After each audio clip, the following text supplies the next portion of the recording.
आप देख रहे हैं नेट्रिक न्यूज, साहस सच कहने का। नमस्कार, नेट्रिक न्यूज में आप सभी का स्वागत है। मैं हूं आपके साथ सपना दुबे। प्रधानमंत्री नरेंद्र मोदी ने जम्मू कश्मीर के कठुआ में पीडीपी और नेशनल कॉन्फ्रेंस पर कुछ इस तरह निशाना साधा कि विरोधियों को इसका पलटवार करना पड़ा।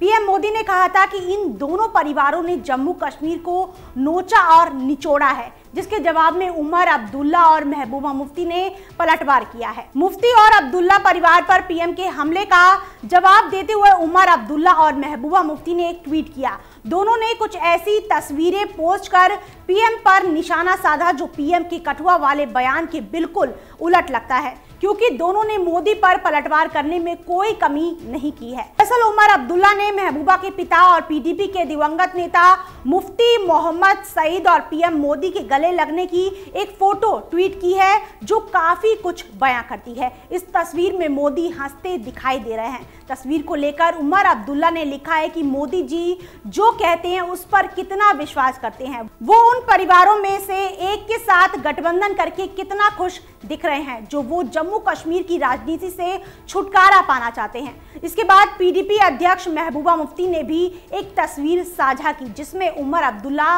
पीएम मोदी का स्वागत करते दिख रहे हैं और उन्हें गुलदस्ता भेंट कर रहे हैं। इस तस्वीर के लिए मुफ्ती ने लिखा है कि एक डायनेस्ट के स्वागत से पीएम मोदी खुश नजर आ रहे हैं। महबूबा ने एक ट्वीट कर लिखा है कि क्यों प्रधानमंत्री चुनाव से पहले राजनीतिक परिवारों पर हमले करते हैं और चुनाव के बाद गठबंधन करने के लिए दूत भेजते हैं। 1999 में नेशनल कॉन्फ्रेंस और 2015 में पीडीपी, उन्होंने तब अनुच्छेद 370 पर सत्ता को क्यों चुना? बीजेपी मुस्लिमों और अल्पसंख्यकों को बाहर करने के लिए अपने विनाशकारी एजेंडे से भारत को बांटना चाहती है। अब हम आपको याद दिला देते हैं कि पीएम मोदी ने जम्मू कश्मीर के राजनीतिक नेताओं को लेकर कठुआ में रविवार को क्या कहा था, जिससे कि आप समझ पाए कि आखिर मुफ्ती और अब्दुल्ला को क्यों पुरानी तस्वीरें ट्वीट करने की जरूरत पड़ी। दरअसल कठुआ में पीएम मोदी ने उस बयान का जिक्र किया था जिसमें कहा गया था कि 370 और 35A हटाया गया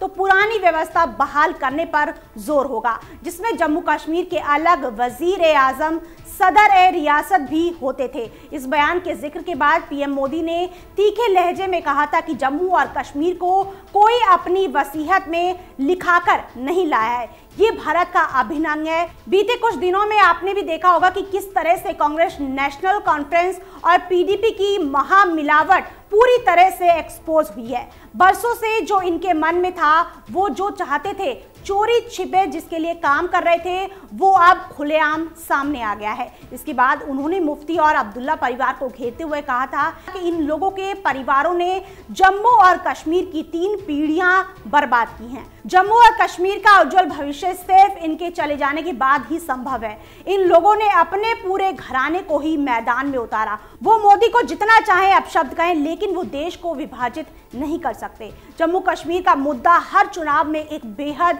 विवादित मुद्दे के रूप में सामने आया, लेकिन इस बार की लड़ाई आर पार लगती है। देखने वाली बात यह है कि आखिर इन विवादों के बीच जनता किसे अपने वोटों से नवाजती है। फिलहाल के लिए इतना ही। बाकी देश और दुनिया की बड़ी खबरों के लिए देखते रहिए हमारे चैनल नेट्रिक न्यूज को। साथ ही खबरों की ताज़ा अपडेट के लिए हमारे चैनल नेट्रिक न्यूज को सब्सक्राइब करना ना भूलें। हमारे साथ जुड़े रहने के लिए हमारे YouTube चैनल को सब्सक्राइब करें, साथ ही बेल आइकन को दबाएं। नेट्रिक न्यूज की खबरें सबसे पहले देखने के लिए।